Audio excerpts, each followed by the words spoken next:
This episode shares a story of someone whose life brings new meaning to suffering, service, and trust in God. She grew up in deep poverty, surrounded by chaos and abuse, finding refuge in school and church. A church bus connecting her to Jesus.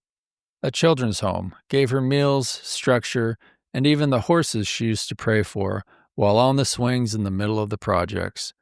What stands out most is her honesty about her trauma, her faith, and about a God who remained close even in the darkest moments. Out of that long journey of hurt and healing came Saving Grace, a place where young women, aging out of foster care, find safety, dignity, belonging, and the chance to build a new life. This is the Good Influencers podcast, and today's Good Influencer is Becky Shaffer. I've learned as much as I can about you that's available online. Okay. So I know you were in the foster system when you were beginning at 12. Maybe kind of start us out telling us about your childhood and what kind of led up to that point when you went into the foster system. Sure. So I grew up in Mena, Arkansas. I was there until I was taken away from my mother. But I lived with a single mom who is very mentally ill. She still is. I don't have a lot to do with her at this point in my life. I have limited communication with her through letters. And I still love her and want good things for her life, but I had to put really strict boundaries on her because of my children eventually. But growing up with her was, one day it was a decent thing. Life was okay. And then the next day was really bad. So she went back and forth from really being violently abusive, sometimes just being completely passed out on whatever, Valium or whatever. And then other times she was somewhat nurturing in a moment, not ever consistently, but we were also extremely poor. And so we lived in the projects, and there were days that we would go without eating. It was not consistent nourishment at all. And when school was in session, we had meals to eat, but after school, there was nothing. There was no snacks or no snack packs or anything like that at that time. And so I had a couple teachers that were very good to me that always would tuck little things in my sack as I went home and just were really good to me. But home life was very, very difficult with my mother, and school was like a safe haven, but I didn't thrive because of just malnourishment, lack of sleep. My mother did not read to me. There were 5 of us, and my older sister took care of me a lot. And then she eventually left home. And so I was there by myself with my mom and my little brother. But, through that, we still went to church. Church was a safe haven. We had a church bus. We don't even have church buses anymore, right? All the liabilities and things like that, and all the risk-averse people have decided we can't have church buses. But without it, I would have never known the Lord. And at a very young age, I was introduced to Jesus. And although life was very, very hard, I had quite an imagination, and I had a very good relationship with Jesus. We were good friends, is what it felt like when I was a girl. And so she would just, there were storms that we would endure with her. And she would just, at times, we didn't even know it was coming. She would say, you need to go get on the bed. And I'd go, and she would make us strip down to our underwear, and she would just hit until she was tired. And she would, we learned to be a little bit quiet because she didn't really like the screaming, even though she was beating us half to death. And then she would put a fan in the window to keep herself from getting overheated while she was hitting us. And so there were times when I would pass out in those moments, and she would take that time to rest, and I would come to, and she would start again. And so every time when she was finished, it was almost like she was defeated. So she would just be like she had just completed something. She would just take a deep breath and kind of drop her arms and walk out of the room. And I could hear her walking down to her bedroom and getting in her bed. And I would wait and listen for her breathing, that she was had gone to sleep. And I would get dressed, and my body still shaking with sobs. And I'd either go in the backyard and swing. And the way the projects were set up, it was like an oval. All the houses were in kind of this oval circle thing, and all the back porches faced each other. And then in the middle of that was a swing set, a great big metal swing set. And I would go swing, and I would talk to God, and I would ask him for a new mom and dad and new brothers and sisters, because mine had all left except my little brother.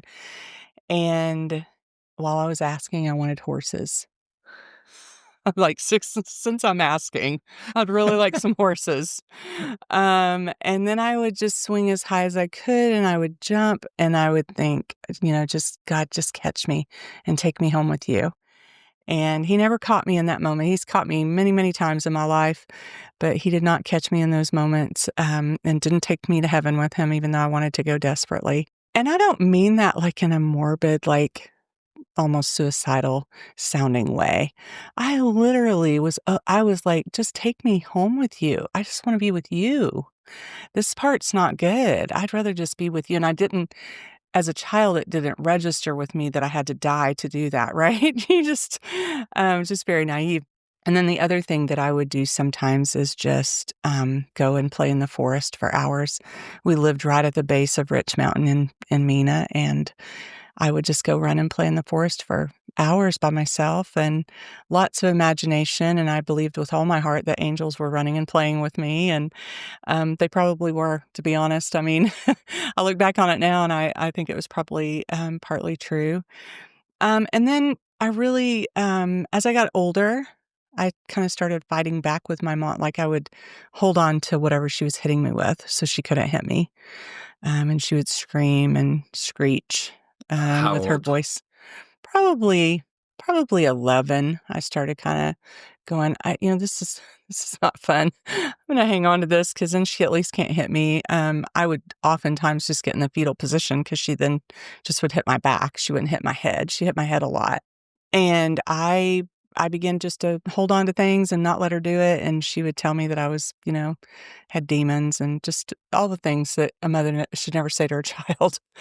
And then when I was about 12 years old, I had a feisty old social worker. I started getting into trouble.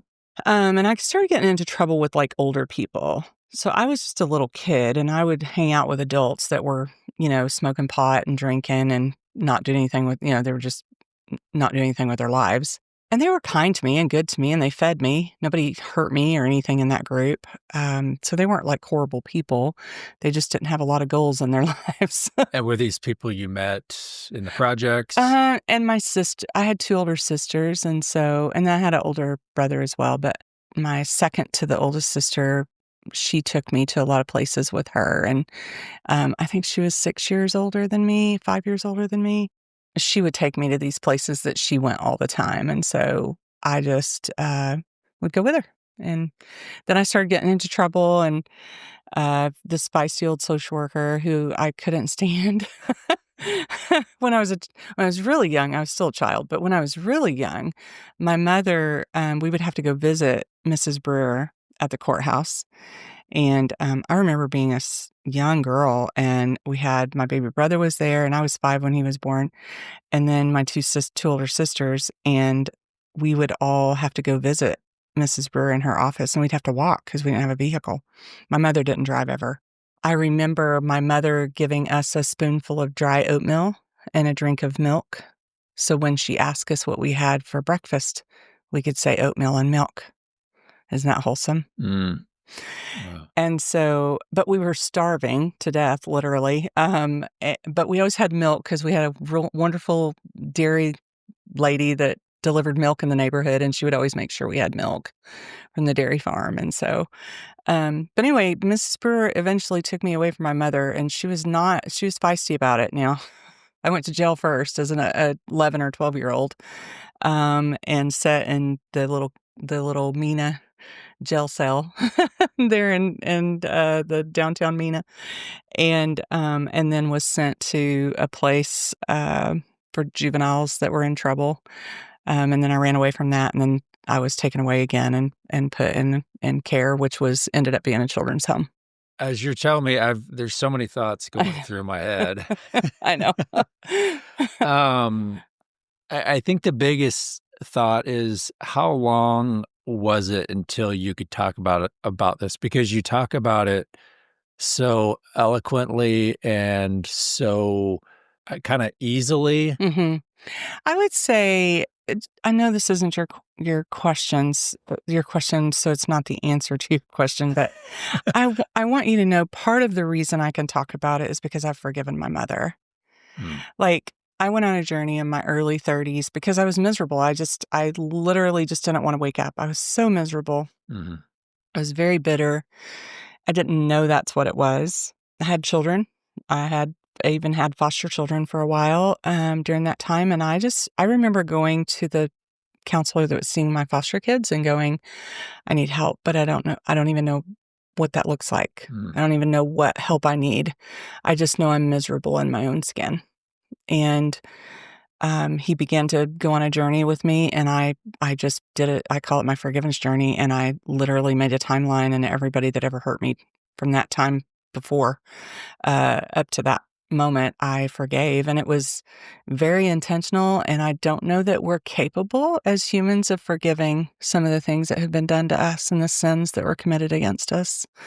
I think that we have to give our hearts to Jesus and let him be the one to change it. And so my mother came to visit years later. It was probably a year after I had gone on that forgiveness journey in my early 30s. And she had never visited at the children's home and lived 2 hours from there. Okay. I was there for 7 years. So she came to visit, and our middle child was 5 and our oldest was 11. And she stayed with us for a week, and it was such a strange thing. Okay. Listen, I had not hardly been around her in, more than a decade. We would sit out on the front porch and drink coffee. And I remember it was the first time ever in my life, and I was probably 31 or so, 30 or 31. I remember looking out at the trees because it was March, and the trees had buds on them, and I watched the buds open. It is a magical experience. I will never forget it in my life. It was such a beautiful thing. And it was really a tender moment where the Lord said, I am here with you. I know you're sitting here in this weird, uncomfortable space, but I'm right here. And so we just sat and talked and didn't look at each other. We sat and looked off the porch, and we watched the leaves bloom, and it was just incredible. But this was what was very interesting. And this is when I put those big boundaries on her. So this is, again, I'm about 31 years old. I asked her one day, I could not remember, before I went to the children's home, I could not remember any of my birthdays except my 5th birthday, and that I knew my dad was still a part of our lives. And so I was just like, Mama, why can't I remember my birthday?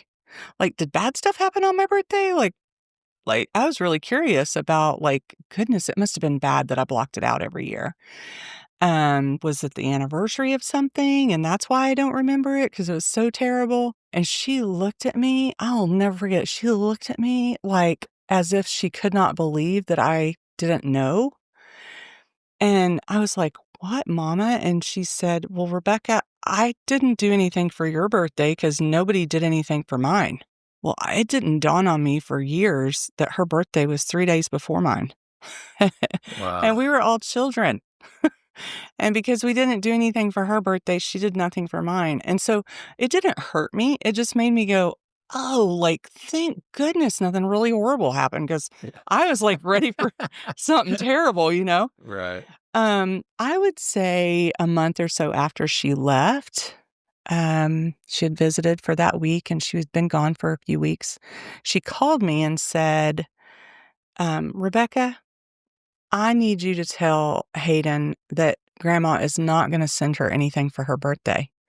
And I was like, what? What are you talking about? And she said, well, just tell her that Grandma can't do anything for her birthday this year. And I said, Mama, her birthday's not for 2 months. And she said, well, I know it's not for 2 months, but I just can't do anything. I said, well, fine. She said, I just don't feel like doing anything for her. And I said, oh, well, guess what? You've never done anything for her birthday. She will never know the difference. It was like it was like a light bulb went off in my head, and I went, I see what you're doing here. I see what you're doing here, Mama. And that was like a moment. I got off that phone. I was so angry. I hung up the phone, went in, and I was so, so angry. And when you're angry, you can just start pulling from all these horrible things that this person that's offended you once again has done to you. The most beautiful thing was I couldn't pull anything up because I'd forgiven her. Wow. It was so wonderful. I cried and laughed and was like, "Are you kidding me, Lord? This is what it feels like to truly forgive?" And so I had time to just process that. That was when I went, "Never again. I will not take another phone call from her.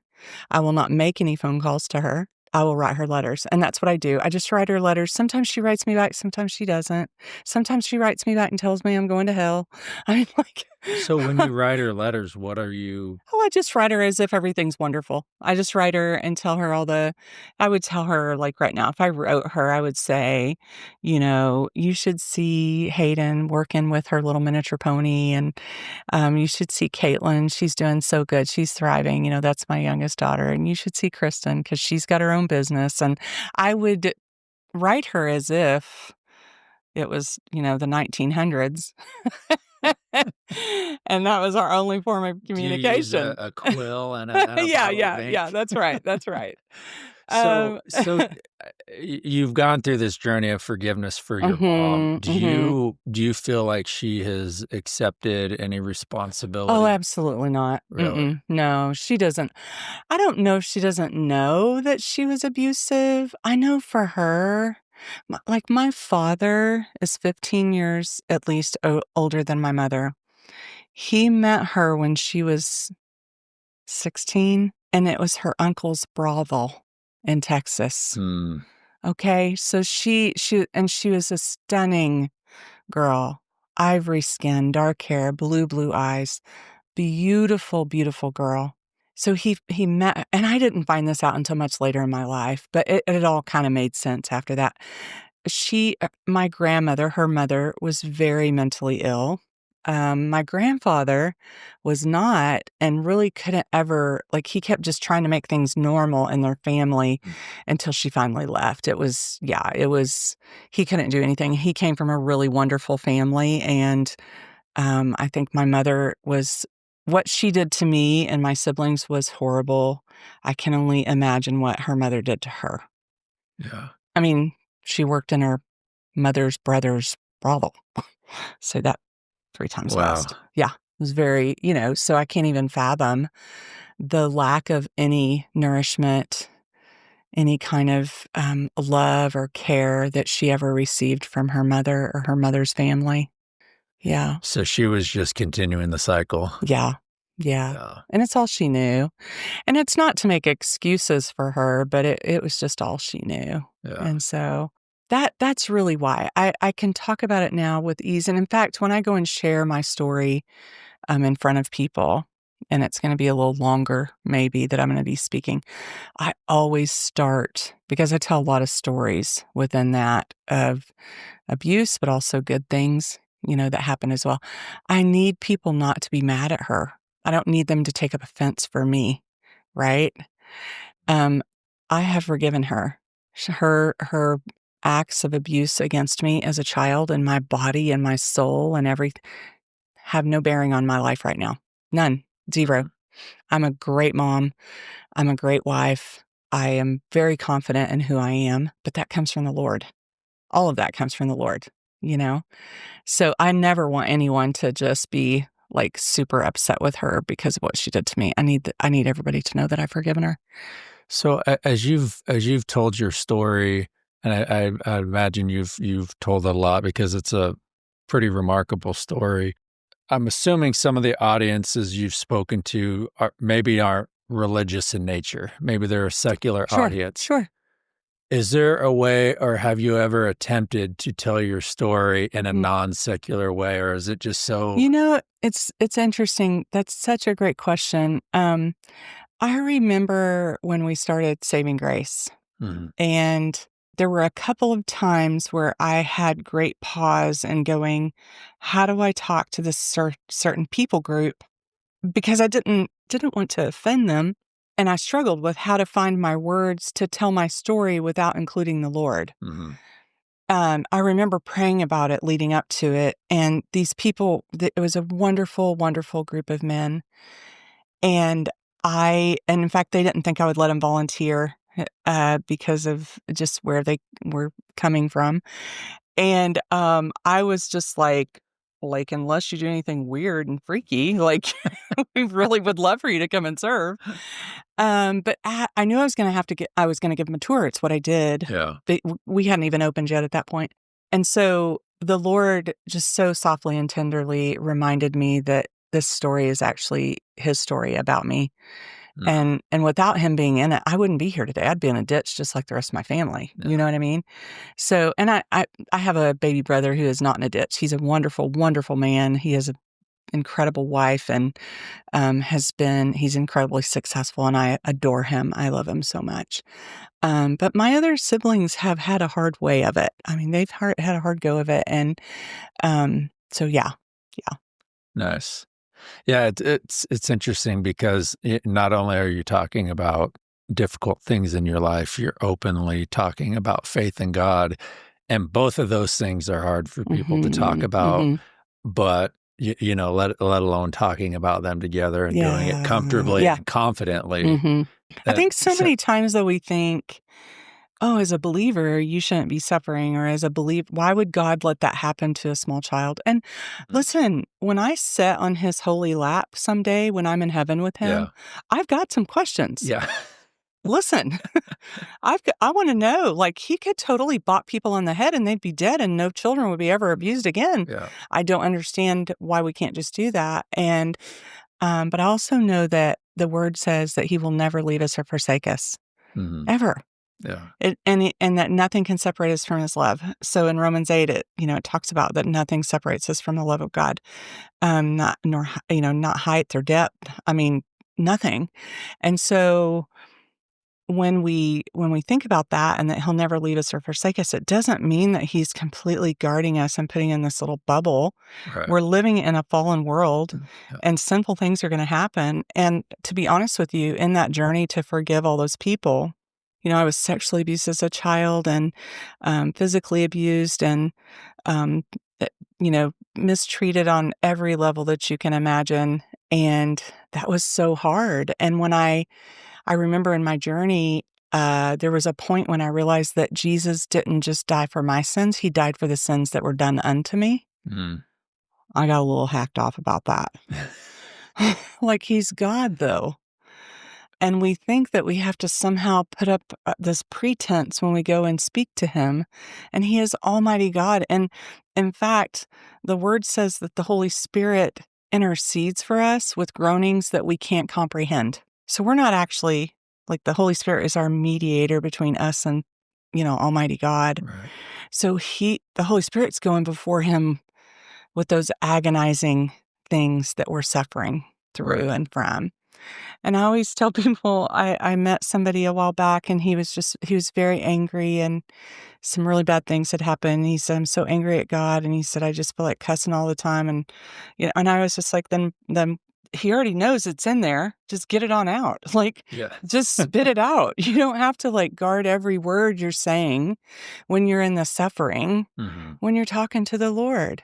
Yeah. He already knows it's there, and saying it out loud changes everything. It takes all the power out of it. He can use it for his glory. He can take any mess that we've ever had and turn it into his glory, something for his glory. And so I think that sometimes we forget that. We feel like we have to have it all together when we come before him. And so when I'm talking about my story and sharing my story, it's really his story about me and not so much something that belongs specifically to me. So when I'm talking about my faith, I can't not talk about it. And I'm not doing it. I always am very careful. I'm like, there was a point when we first started, I remember we hadn't even opened yet. And I had some people in the community that were leaders in the community say, you really need to quit it with the whole God thing. That's what somebody said to me. Wow. Well, I cried like a baby, not in front of them. Right. But they were like, nobody's ever going to give you any money if you don't stop talking like that. And, no foundations or, big vendors or anything like that are going to give you any money because you're faith-based. And And I remember going home. It felt like they had talked bad about my daddy.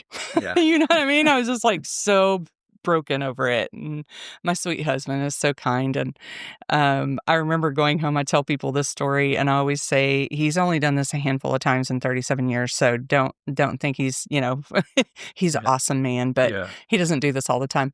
But I remember him going home and I didn't know what to do. I just sat with my Bible open, and I was so sad. I was so sad that they would say that, and that they would say it as if it wasn't authentically coming from my heart. I think that was also what was hard. I am not a very churchy person. Does that make sense? It does not. I don't really love religion, but Really? I love Almighty God with all of my heart and my soul. And so for somebody to think that I was being, anything other than authentic when I was referring to what God had been doing, broke my heart. And I'm thinking, is my tone off? Am I saying it wrong? God, what am I doing that people would think that this isn't from you? And he so sweetly reminded me that it's not me, it's them. And I didn't need to be mad. I don't need to take up offenses for him. He's Almighty God. He doesn't need me to maybe be mad on his behalf, right? We all think that, though, especially as believers. I think we feel like we've got to get up there and say things and shout our beliefs and act like jerks to get our point across, and he does not need us to do that. So the thing that I'm in my mind, so my faith and my belief in God comes from two locations: my parents and my religion. And yours doesn't come from either of those. So I'm So to finish what I was saying a while ago, and then I'll share more about that. My husband came in that night, and I was sitting on my bed after getting my feelings hurt. My kids would say I was butthurt. And I was sitting there on my bed and just had my Bible open. I wasn't even reading it. And he said, "Anything I can do?" And I was like, "No, I'm just really sad. I'm just really heartbroken." And he said, "Why don't I just read some Psalms to you?" And so he just read the Bible to me. And I remember at one point he got to the passage, Psalm 30, 11 through 12. And he read, "You turned my, I always quote the Message Bible, so it's hard for me to remember the other version of it, but it's like, "You traded my ashes in for beauty, turned my mourning into dancing," I think is what it says. And the Message Bible, so my husband's always called me his wildflower. Well, the next morning I went and looked it up. I was like, I wonder what that says in the Message Bible, because he was like, "Babe, this is your story. The Lord turned your mourning into dancing." He's saying that, he's so excited that he found this passage for me.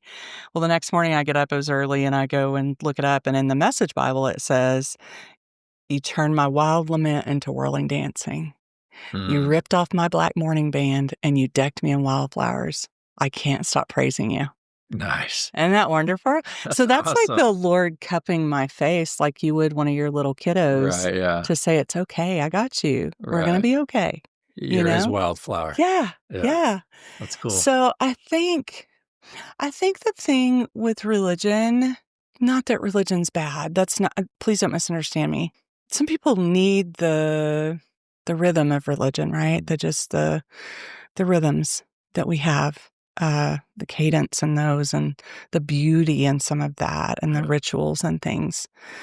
But our relationship with the Lord is so much deeper than that. And he sees all things. He judges and sees my heart and speaks to my heart. So even an act of going and sitting in a pew and worshiping him, or hiking and worshiping him, it is all heart. He's looking at the heart, and this is just my opinion. I know he wants us to be us in the fellowship of other believers. I know that is important, and that is for us. It's not for him, right? He wants us to be in fellowship because he knows he created us to be in community. But we can worship anywhere. We can worship right here in this room. Right. We don't have to be in a specific place to do that. And so sometimes I feel like too, religion complicates the gospel. I don't think it does. I feel like I believe with all my heart that religion complicates the gospel, and it's simple. to ask Jesus into your heart and proclaim him as your Lord and Savior, is not complicated. It's a real simple passage. Right. There's no pretense around it. Yeah. And I think we think sometimes, depending on what church, whatever you're from, there's some churches that really believe in works, and you almost have to work your way into heaven, and others that believe in almost like penance, and that you have to do so many things to get into heaven or be forgiven. And Jesus died for our sins.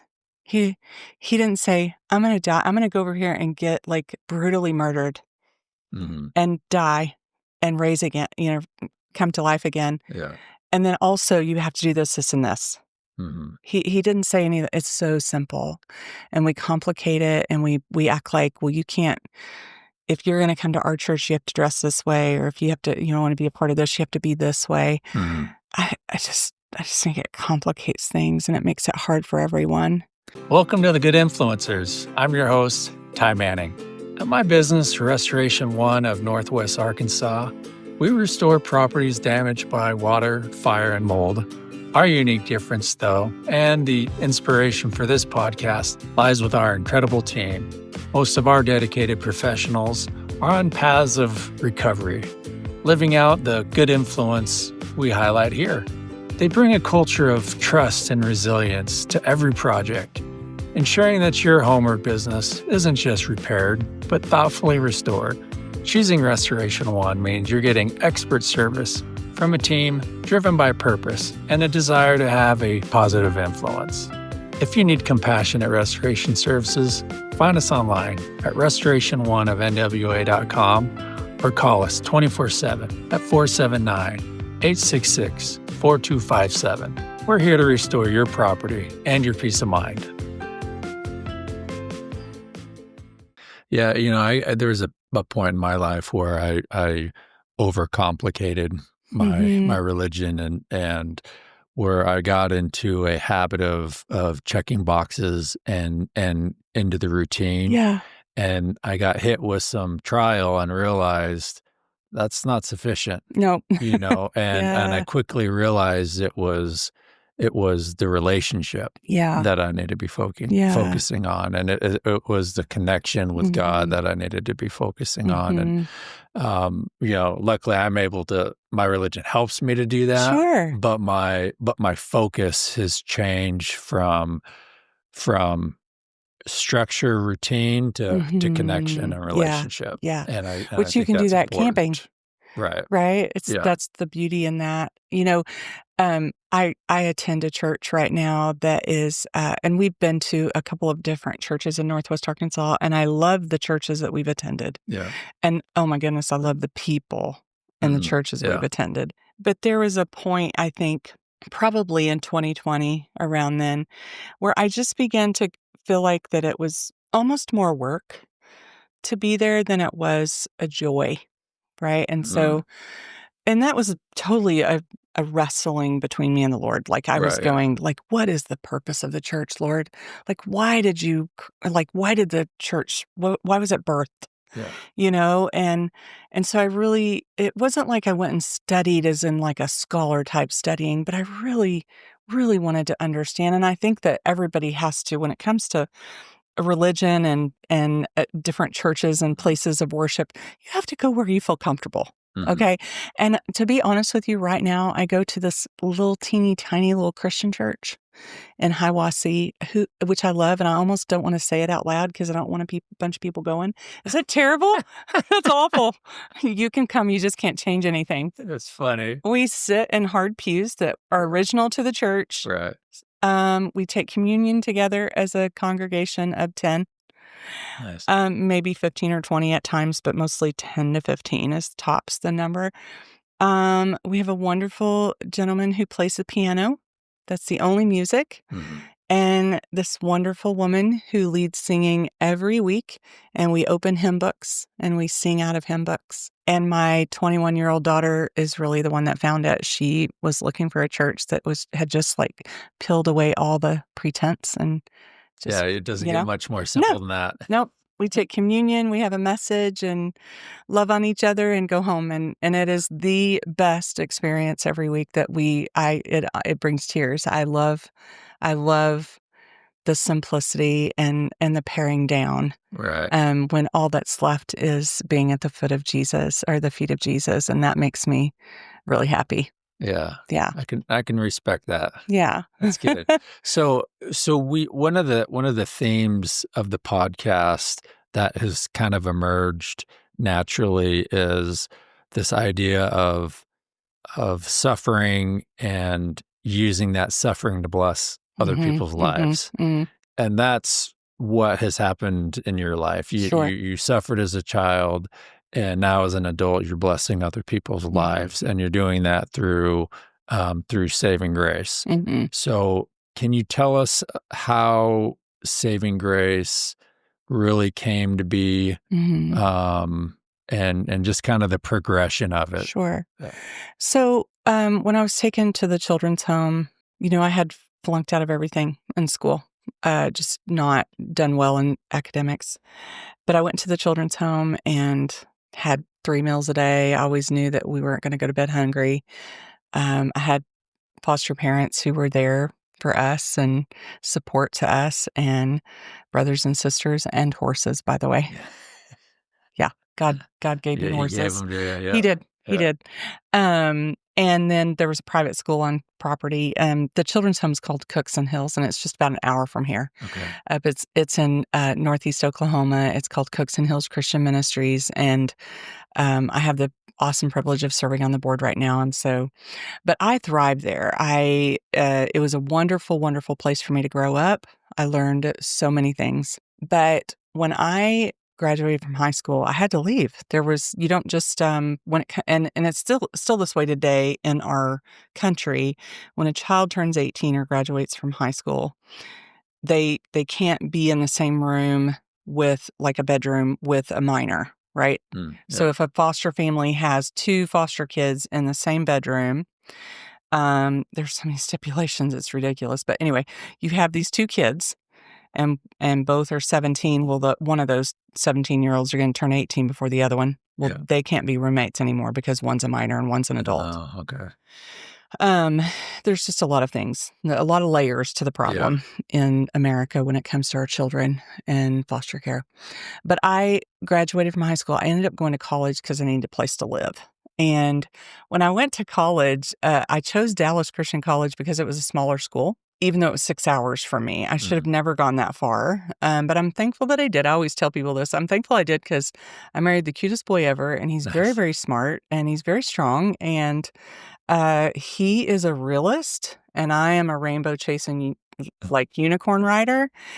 And he has learned to take my dreams and allow me to express them and allow me to go for them without poking too many holes in them, because he's a realist. So he sees all the holes immediately. He sees holes, but he's learned how to not tell me what those are just yet. He gives me time, and then he works his tail off to make those dreams come into fruition. I mean, he's just an incredible man. But I met him at Dallas Christian College, and we ended up getting married. I actually went to school. I had no money, no vehicle. I did the work study program, so that all went to my college tuition. Our our kitchen closed on Friday after breakfast and didn't open again until Tuesday at breakfast. So I went all that time without eating, which it just triggered me right into survival, which was crazy. When I think about it now, I just look at it and go, I cannot believe I didn't ask for help. But I didn't ask for help. I just didn't eat. The only time I ate, and he only found this out about 5 or 6 years ago, that when he didn't take me out to eat on the weekends to church, I didn't eat. And he had no idea till just recently. So I don't know why I didn't ask for help, but I didn't. And so we ended up getting married. We got pregnant at Bible college and then got married. So if anybody's going to go to hell, that would be us. We really did it this time. So we ended up getting married, and I don't know how long we'd been married, but we'd been married for a little while and became foster parents. And so we were foster parents in a child care facility setting for 18 years before we moved to Northwest Arkansas. in 2008. Wow. Yeah. But one of the things that birthed Saving Grace was not just my story of aging out. It was also the girls in our home that were leaving and doing exactly the same thing I did, 25 years later. And I remember walking one day. I had our baby, and I was walking in the hills of Cookson Hills. We worked there for several years before we moved over here. And I remember going, like, God, why am I not getting this? What am I missing? I'm talking to the Lord, strolling along, kind of hacked off, going, what am I missing? That these girls are leaving and getting pregnant, or they're leaving and going to jail, or they're leaving and becoming homeless. Like, they've been with me for 5 years. What did I do wrong? And it took it took some time of just really milling over that and being awake at night and praying and agonizing over it, that I realized they just weren't prepared for adulthood. Which, I mean, how many kids are these days? But anyway, that's a whole different Oprah show. Amen to that. But I remember going, I think I need to do a transitional living program. And I just began to do all the research I could. There was nothing out there. There were no transitional living programs except for people with special needs. That was it. And so I just began to dig, and I finally told Ken about it. And he was like, encouraging and thought that was a great idea. And then when the rubber met the road, when it came time to actually take steps of faith to do it, he was like a little bit scared. I'm not going to lie. And so I remember it was January of 2009. He made not very much money. He worked at John Brown, and I worked very part-time at Hobby Lobby for minimum wage. At that time, it was like $7 and something. We had three or four kids living at home. He said, what do you think you want to do with your life? Like, what kind of question is that, dude? Hobby Lobby. I mean, like, doesn't what get are you better talking than this. about? I was like, I'm a mom. And he said, no, like, what do you want to do with your life? Like, if you want to go back to school, I'll support you in this, and, whatever, if you want to learn a trade. And I was like, but I thought we were going to do this thing called Saving Grace. And he was like, yeah, babe, that's going to take like 5 years to get off the ground, just to get our 501c3. This was January of 2009. Well, I just start crying. And I sound like a ball bag. I think it sounds like I cry all the time by what I've told you today, but I really don't cry very often. But I got very emotional, and I just said, like, oh my gosh, like, I want to do this thing, and why would you think that we couldn't do it? And he was like, well, sweetie, we have to have money, one thing, to actually even apply for the 501c3, and we don't have any.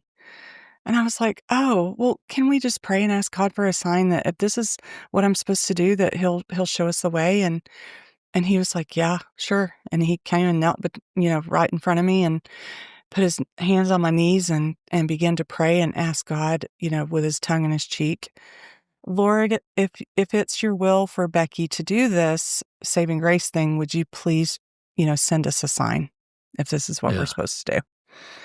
And I'm like, jerk. I knew he was, I felt like now he tells a different story. Yeah. You'll have to interview him next.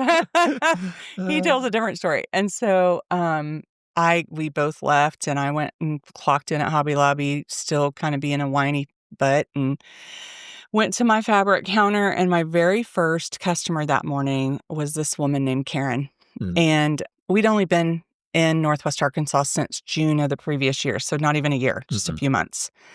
And she was doing a retirement party for her husband, who was retiring from Walmart. Well, I literally did not have a concept of what that meant. So I'm like, oh, I can help you with that. And we did some centerpieces. I kind of helped her with some fabric. And I said, it'd be a little less expensive if you'd actually do this or go to this store over here. They have the same thing, but a fraction of the cost, right? Because I'm frugal Becky. Right, yeah. And she was like, oh my goodness, thank you so much. And she was like, how do you know about all this? How do you know to do this? Did you go to school for interior design? And I'm like, I don't even know what that is, but no. And I said I was the events coordinator, or I did all the events at Cookson Hills, or the children's home I worked at, but I didn't have a budget. So if I wanted flowers, I literally would pull over in the highway in the median, illegally pick the wildflowers. Right, yeah. Okay. Didn't really even know that's what I was doing. I just did it. And one day my husband was like, you realize that's illegal? Yeah. Like, I could have gone without knowing that. Yeah. Anyway, so she was so sweet, and she was like, "Oh my goodness." She said, "Tell me about Cooks and Hills." And I told her just a little bit. And I said, "But I want to do this thing called Saving Grace and for kids that are aging out." And I kind of told her real fast. And she goes, "Oh my goodness, I helped start a nonprofit here in Northwest Arkansas. You have to do this. Our community needs this." And I was like, "Really?" And she said, "Yes." And she got a piece of paper and wrote down all these names and numbers and emails of all these people that could help me. Lawyers, CPAs, all these people. She said, "Reach out, tell them I told you to reach out." I'm like, "Okay." Like, awesome. And I floated around for the rest of the day, that morning, doing my job and thanking God. Are you like, this is the sign? Totally. I swear the Lord cupped my face and said, "I got you, baby. My little We're going. wildflower." Yeah, we're going. We got you. We're doing this." So I went on to my break in the break room, and this was like noon. I was taking lunch, and here comes the sweet little Karen, and she's a real petite woman, comes into the break room, and I'm sitting in the very, very back with my back to the wall, facing the door, because it's just what I do. And I stood up and was like, "Oh my goodness, I'm so sorry. I don't know what I did, but I'll fix it." Because I'm very ADD. So I thought, "Ooh, I've done it now." Yeah. And so she said, No, you didn't do anything wrong." And she's so gentle and has the sweetest, most kind voice. And she said, "Sit down. I want to tell you something." And I sat down. And she said, "I've just been so touched by what you said, what you told me earlier today. And I just wanted you to know that when I was at this other store that you sent me to, I saw this up on a shelf, and I had somebody get a ladder and get it down because I knew that you were supposed to have it. The Holy Spirit prompted me, and I know you were supposed to have it." And she pulled a 4-foot long sign behind her back that said "Amazing Grace." No way. She had no idea that we prayed that that morning. What's beautiful, yes. What's beautiful and sweet and tender about the Lord is, so I could not wait to go clock out, go get my baby from school and go tell my husband. He cried, and the Lord put blinders on him. And so about 3 or 4 years ago, we do something every year called Grace Collaborative, and we bring in people that from all over the country who want to learn and understand our model, how we do our program, but also they want to understand how do you raise money? How are you doing all this stuff? And we have a very unique way of doing our fundraising efforts. And prayer is one of our greatest strategies, And then we also are very particular about the business side. We operate with high integrity, and we operate just like a business. But a lot of nonprofits struggle with the business side of ministry. And so my husband calls us a businessry. Anyway, we were getting ready to share. We do the opening session every year, and we were talking back and forth about what we were going to say. And it was like we both realized in that moment we hadn't told the sign story in a while, so we thought we were going to tell the sign story. In that moment, we realized that God gave my heart what it needed in that list of names and numbers, and Kent got a 2x4. Nice. He's like the Lord went, "Kent Shaffer, you're actually going to need an actual sign here, dude." Yeah. You cannot read between the lines. How plain can I make this? Yeah. You're getting a 2x4 upside the head. So that's like when, and so that was January 2009 that we got the sign and got the encouragement. 1 year later, January 6th of 2010, we opened our doors fully funded for the year. Wow. Fully funded for the year. And we had everything furnished. We had a space to operate out of. We were in the convent space in Rogers behind the old St. Mary's Hospital. Yeah. And we wanted every girl to have her own bedroom. That's very, very important to us. We could serve 40, 50 girls, but we don't want anyone bunking together. We really want to take time for her to heal, for her to grow, for her to learn, and to learn how to be in your own space. In poverty, everybody sleeps together. I mean, that's just the reality of it. Nobody has a bed. People sleep on the floor and couches and all that. And we want her to have her own living space and have to keep it up and to make her bed and to feel like an adult, and that's important to us. So, the community, God sent people for us. In Isaiah, it talks about that God will send people for you. He says, "I have people for you. They are coming." Yeah. Well, I imagine they keep coming too. Oh, yeah. For sure. Yeah.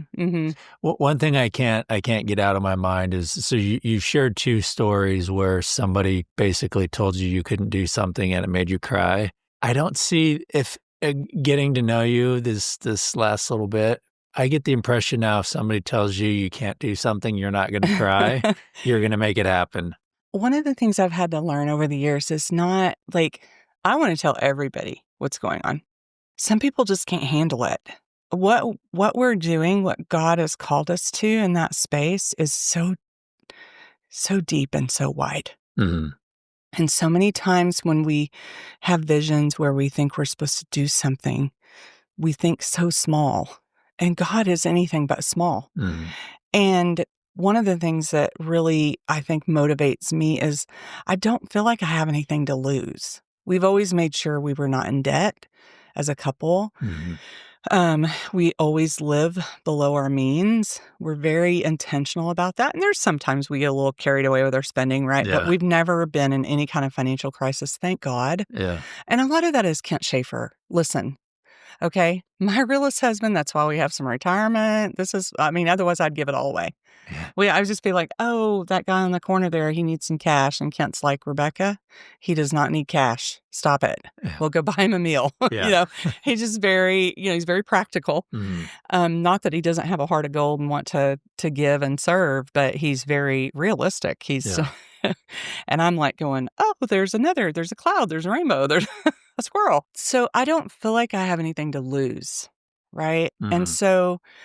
And the truth is, if I really believe that God can do anything but fail, then he's going to take me as far as I'm supposed to go. Like, the fact that he has allowed me to continue to be a part of this, I feel so fortunate that he still lets me be a part of it. That's his ministry. It's not Becky Shaffer's ministry. So even now, we prepare and go, okay, in less than 10 years, we probably don't need to work there. Mm-hmm. Right?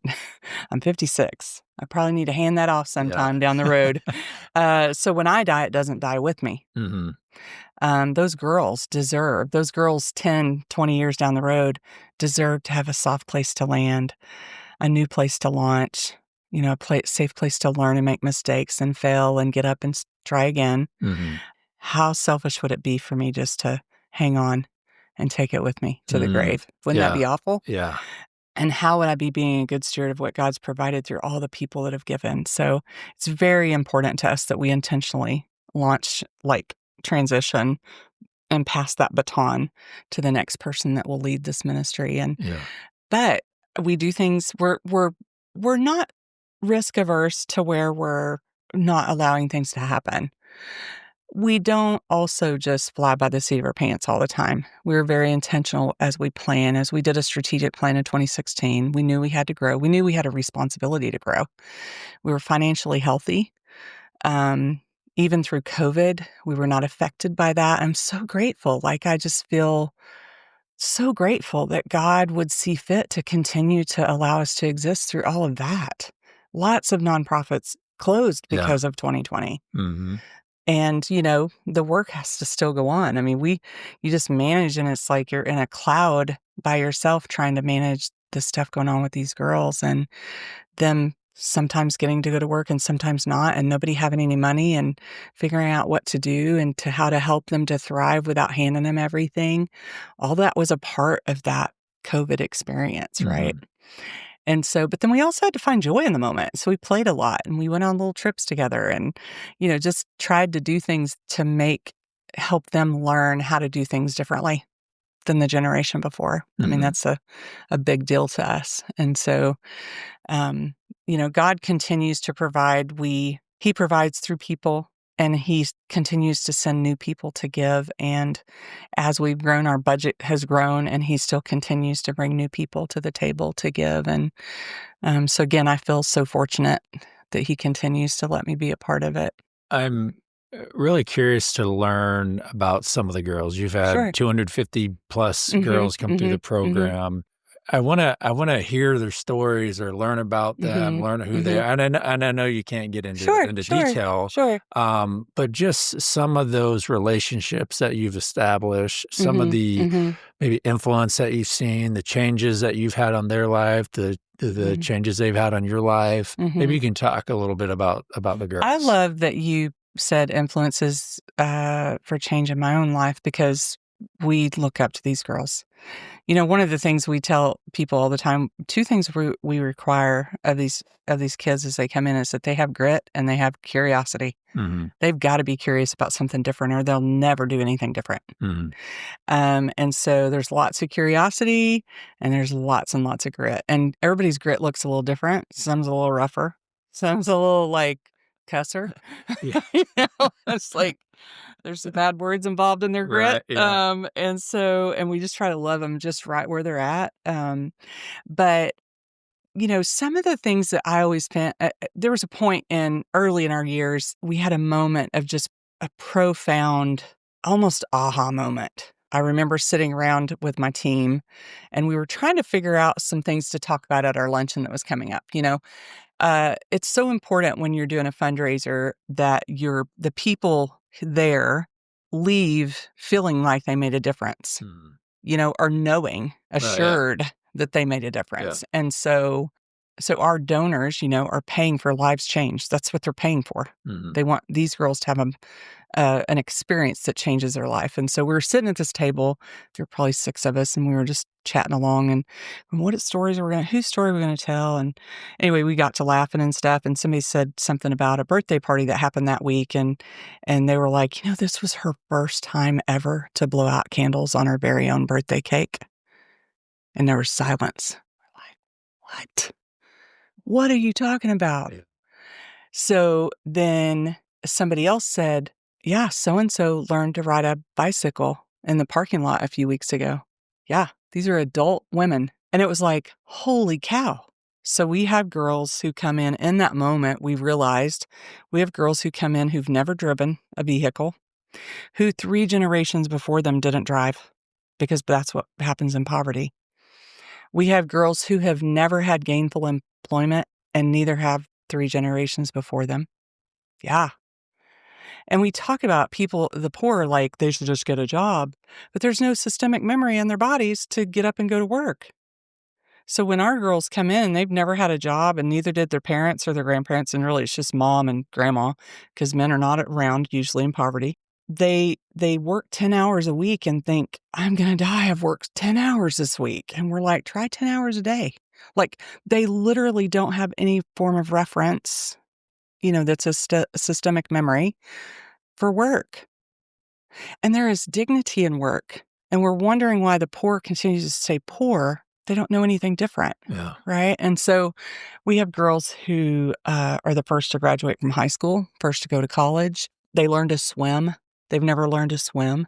They learn to cook. They have their very first bank account. Nobody's ever had a bank account in their family, and they have their very first bank account.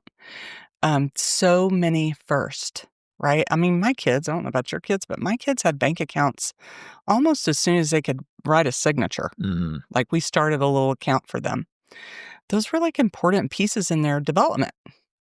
These girls just have never had that. So a couple of fun, sweet stories. I remember we had one girl that was in our program early on, and she graduated. She was one of our first graduates. And she has 3 mentors, 2 that she's very, very close to. And but she had gone through like 3 or 4 other mentors before her, because she was just a cuss. She was just a stinker. Yeah.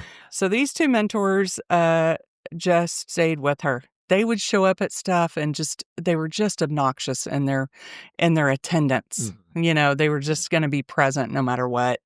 So they did, and they kind of locked arms together and were like, we're going to be here even if she doesn't want us to be here. And so they just, they killed her with kindness, and she finally let them in. Well, she graduated from our program, and then she was working and doing great. And she invited them one time to dinner that she was going to pay for, which is very unusual. She handed them each a note. And in that note, it was asking them if they would walk her down the aisle when she got married. Yeah. Wow. We have another girl that didn't graduate from our program. She was in our program for about, I want to say 6 months. I may have that wrong. She went on to University of Arkansas, graduated from college, and she was a stinker. She was like, I tease her and say, I kind of had a party when you left. I mean, she was a lot. And her mentors were the same. They were relentless in their pursuit for her. And so she went to college. They pursued her. We don't want mentors to come back when their girl leaves and get another girl. We want them to mentor for life. Okay, so they pursue her. She graduates. They're there. She gets a job as a music teacher, elementary school teacher. They're there setting her room up and tearing it down every year. There was a point she had a near fatal car accident where she was ejected from the car. They went to they were there at the hospital until they brought her home. I mean, it was like they were there. They stormed heaven. They did everything a mom was supposed to do: brushed her teeth, brushed her hair, all the things, helped her put on deodorant, all the things. And then they were a part of her wedding. And then she adopted a baby, and they were a part of that as well. And now her and one of her mentors come every year to what we call Grace Camp. It's a weekend where we invite all the girls and their mentors back to just spend the weekend together. It's a lot of fun. And sometimes we have a whole lot, and then sometimes we don't, just schedules are crazy. But I don't know that they've ever missed, except maybe when she had her car accident. I mean, they're very faithful in their attendance, and they'll wear all their old shirts, and it's just so fun. But she's just incredible. It's just incredible to watch, and it's such an encouragement to us. There's one little girl that came to us, and she graduated a few years ago from our program, but she came in, and we take them all to the eye doctor. And they all go to the dentist when they first arrive, and we take them to a medical doctor just to make sure they're okay from head to toe. Yeah. We have a wonderful dentist who doesn't believe in pulling teeth, so he gets their teeth cleaned and checks them out and does any dental work that needs to be done. And then we have an eye doctor who sees our girls for free and provides glasses. And if their eyesight is really, really bad, he'll do contacts too. So we had this little girl, and she was very, very quiet. In her interview, she would hardly look at us. She looked down a lot. We almost thought maybe she was on the spectrum, because she would close her eyes when she would speak. She would put her hand over her mouth a lot when she spoke, and it was just different. And we took note. I mean, we just paid attention. She'd been with us for about a month. And one of the things that she would do, she was very quiet in a room with everybody. And if we came in a room where she was at, she would just very, very quietly back out of the room and just disappear. That's just how she was. Well, one day I was given a tour, and I actually had kind of quit doing very many tours at that point and was fully focused on growth. And she was in the kitchen. She had her back to me. And I probably hadn't seen her in 2 or 3 weeks. I don't know. And had not really talked to her except at her interview. And she heard me talking, and she turned around and she was like, "Becky?" And I'm like, "Yeah?" And she goes, "I got glasses." And I said, "You did? They're beautiful." And she said, "Do you like them?" And I said, "Yeah." And she goes, "I can see now." And I said, "That's wonderful." And she said, "Can I hug you?" Whoa. Like, this is a girl who backed out of the room. Right, yeah. So I was like, "Of course." And she hugged me, and we just stood there for a minute. And it was just the sweetest, sweetest moment with this precious, precious girl that we all love so much, just grown to love her. Well, a few weeks later, so we had been planning for months, because a donor had given us money to take the girls on a little beach vacation. Oh, cool. Which is we would never be able to do that unless a donor said, "Hey, here's this much money." Because when a donor says this money is for that, then you spend it on that, right? There's a thing you have to do there. Yeah. So we were like, okay. So when we first told the girls, they didn't want to go. They were all fussy. They were just kind of rude. And we were like, what is the problem? Yeah, really. So I finally went and talked to them, and I was like, "What is going on that you don't want to go?" And they were like, "Well, we can't swim." And I was like, "Oh, well, nobody swims in the ocean. Like, sometimes some weirdos do, those iron people. They like to do it, but regular folks don't swim in the ocean. Right.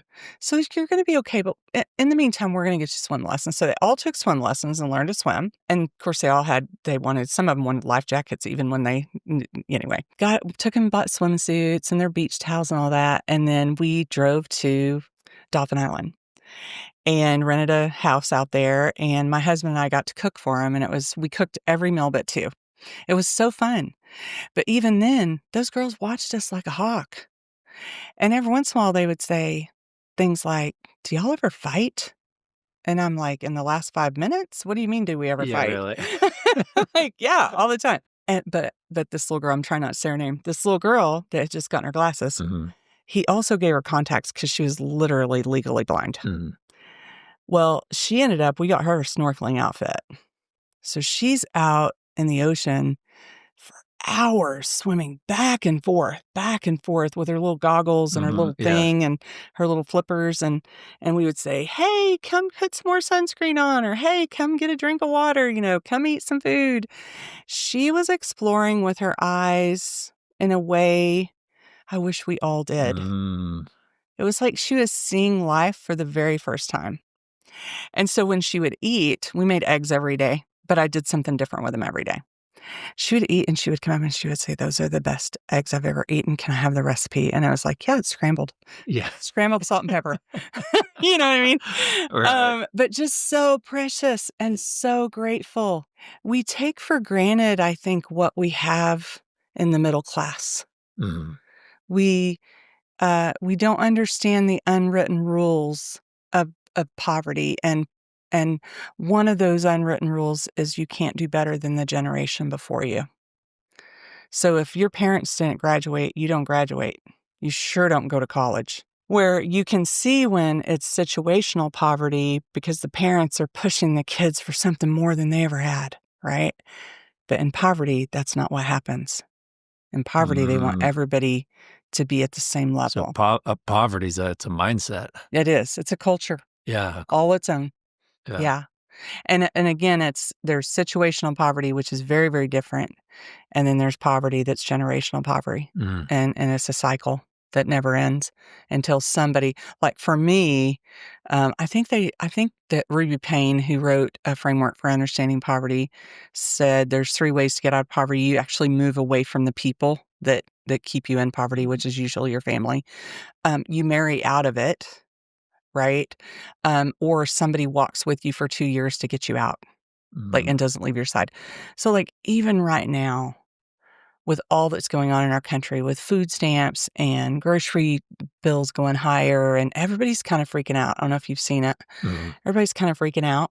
And we all want to help the poor. But the best way we could help them is for you to pick a family or a single dad or a couple and walk with them. Do life with them, have them over.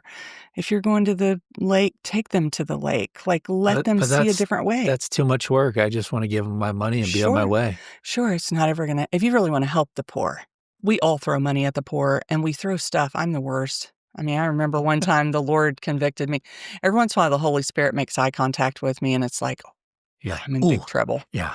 I'm in big trouble. I remember helping a single mom one time during the holidays. This was like one of those moments that was pivotal and profound for me with the Lord. He reminded me, I am not him. I'm not him. Ouch. But when we're helping people, we think, especially people that are naturally helpers. That's my personality type. I'm a helper on the Enneagram. I'm a 2. This girl, she had 4 kids and she was like, yeah. And I said, what do you need? It was the holidays. And I was like, can we do something for you for Christmas? Yes. She was trying to buy a used skateboard for one of her kids for Christmas. And I was like, we can do more than that. Yeah. We got you. Yeah. So I started getting all this list from her. People are coming out of the woodwork.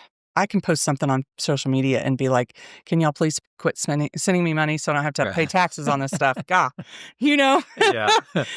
And so I don't know why that is, but I can just naturally put something out there on social media. And not always, not 100% of the time, but almost every time it's an overwhelming response. So it's posted, and single mom, it's what I do every year. Single mom, this is who God brought me. And we had so much stuff for her. And she basically said she had nothing. She fled a bad situation to Northwest Arkansas and didn't have anything. And so we got ready to load up these trucks and trailers to go put beds and all these things in her apartment, new dishes and all. We were outfitting her duplex. And I found out she didn't have a Christmas tree. I'm like, oh my gosh, we cannot bring Christmas presents without a Christmas tree, And so I got a Christmas tree pre-lit. Somebody gave me still in the box. It was very exciting. So we drive over there. I'm in my car full. My husband is in a truck and a trailer. One of his buddies in a truck and a trailer. And we get there, and there is no room for anything in that apartment. I have 2 trucks and 2 trailers and an SUV full of stuff. Oh my gosh. And I walked in and I was embarrassed before the Lord. I was embarrassed. Yeah. If we would have just done what I started out to do, which was gifts for the tree, just gifts, we would have been fine. It would have been a happy Christmas for all. But instead, we had this very frustrating situation where we helped until it hurt. And we gave more than she could handle. She didn't have capacity to take in 2 trucks and 2 trailers and an SUV full of stuff, even though it was brand new and wonderful things. She didn't want to get rid of anything that she had. So there was no way we left with a truck trailer and another truck full because there was no place to put anything. The thought comes to mind. I think a lot of times we serve and we help because it makes us feel good. Yeah. But I think kind of the higher way is you don't serve because it makes you feel good. You serve because you love God or you love this person, and therefore you're going to help them meet their needs. Yeah. Even if it doesn't make you feel good. Yep. And so I think sometimes we get caught up in that. Yeah. Oh, I feel so good. Yeah. And it's like, well, no, that's not the point. Yeah. Right. We're not doing it to feel good. Right. So, and I think we have to include the Lord when we are working to help someone. He should guide our steps in the help, instead of us just pushing through and driving through and doing way more than is needed. Yeah. Because it hurts. I mean, think about the disappointment that she had when we drove away with all that stuff. Yeah, really. There's no place to leave it. Yeah. That was the end of it. Yeah. And I think we had to donate some to another organization, which was fine. Yeah. But it was I was embarrassed. I was going, I am so sorry, God, that I did not consult you. Yeah. I didn't even go, so God, what do you think? Nothing. Yeah. I just did it without even any prayer or thought into it. And that was several years ago, and I have not done that since. I want to. I still kind of try to. But I always am okay, Lord, am I doing too much? Is this enough? Is this too much? And he just gently reminds me, you're not me. So whatever I first put on your heart's what I need you to do. Yeah. If it's shoes or whatever, quit trying to outfit their entire apartment. Right. Yeah. Well, so I've got kind of 2 final questions. Okay. I can see how much love you have for the girls. And I mean, you basically have committed your life to loving and helping other people. What do your volunteers mean to you? Oh, gosh. Because this isn't going to happen without all of your volunteers. No, we have hundreds of volunteers, and they're like family to us. Even I remember when I was growing up at the children's home, the founder of that organization would always say, you treat every person that's dropping off anything at this place like they're bringing us $1 million. You treat them like that. Because to them it is. Because that's all they've got. Yeah. Right? And so it's something, our culture at Saving Grace really is to leave people and things better than we found them. So if we go and do an event somewhere and borrow a space or rent a space, we're going to leave it better than we found it. It's going to be cleaner when we leave than when we arrived. If the FedEx guy comes to Saving Grace, he's treated like he's bringing us $1 million. We just love people. Right. Yeah. But our volunteers have become, they're almost like part of our team, especially the ones that are weekly. So we have, I don't even know off the top of my head how many weekly volunteers we have. We have women in our office that serve. There's I think we have some open slots right now, but there's 10 spots. Most of those are filled, but there's a morning and an afternoon, Monday through Friday. And those women come in and serve, and they do everything from clean the toilets to answer the phones. I mean, they're just incredible women who don't have to be there. Some of them are wealthy, and you wouldn't know it. If you walked in, you'd have no idea who anybody was. Everybody behaves the same and treats everybody as equally and kind and good as they do anybody else. And so there's retired professionals and business owners or stay-at-home moms that their kids have grown and she doesn't have anything to do. And so she wanted to do something, and they just become we couldn't do the work without them. We definitely couldn't do the work that we do with the girls without our volunteers, because if we didn't have them, we'd have to be doing all the labor as well, right? And we have, my husband has a crew that comes in and cuts the grass all summer, and it's just different men, most of which are retired. He has 2 guys named Doug. He calls them Big D and Little D. And one of the Dougs is his whole job is to cut the ditch. He's got some kind of cool mower that, the rest of us are like in the mowers, like, we're so afraid. Flip over. And he just like goes in and does it. And then again, they don't have to be there. They just want to. They're there to serve. And so they are so important to us. Yeah. Yeah. And then last question is, what does Saving Grace need? I would say the first thing we need, and this is my answer every single time and has been for 16 years, is we need people to pray for us. We need people to pray for Grace. Her heart needs to be open to the gospel because that's really what's going to change her life. Like, if we all had an ounce of understanding how much God loved us, we would not be sad. We would not be burdened by poverty. We wouldn't feel poor if we knew just how much he loved us. So pray for them that their hearts will be open for the gospel, that their hearts are open to something different. They'll be curious and be gritty as they learn and grow. Our team, for obvious reasons, we work hard and we work long hours and then pray for provision. I mean, we still need people to come and serve, to give. That's a huge, huge need. But I would say too, then the other thing is, as we grow, one of our things this year is just asking people, if they don't give, would they consider an $18 a month gift for 18 more girls? And if they do give, would you consider raising that $18 a month for 18 more girls? And so that's kind of an initiative we have right now. All of our funding comes from people. We get a little handful from foundations and corporations, but most of it comes from people. Wow. That's remarkable. And the most, the donors that we have that are the most, I don't even know how to say that, $37 a month is the biggest amount of donors that we have is in that $37 a month range. Nice. Yeah. Okay. Sorry, that was hard to get out. Yeah. I was like, I know what you're saying. I think my brain thought I was trying to do math because I was talking about numbers and it was like shutting down. Yeah.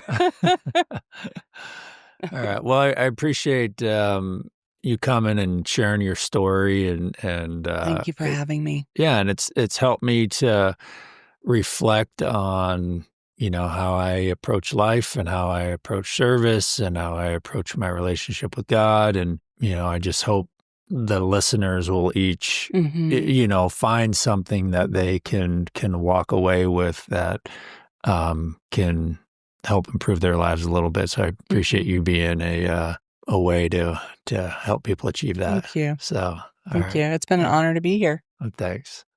Thanks for listening. We hope you were inspired by the story of today's good influencer. If so, please consider sharing it.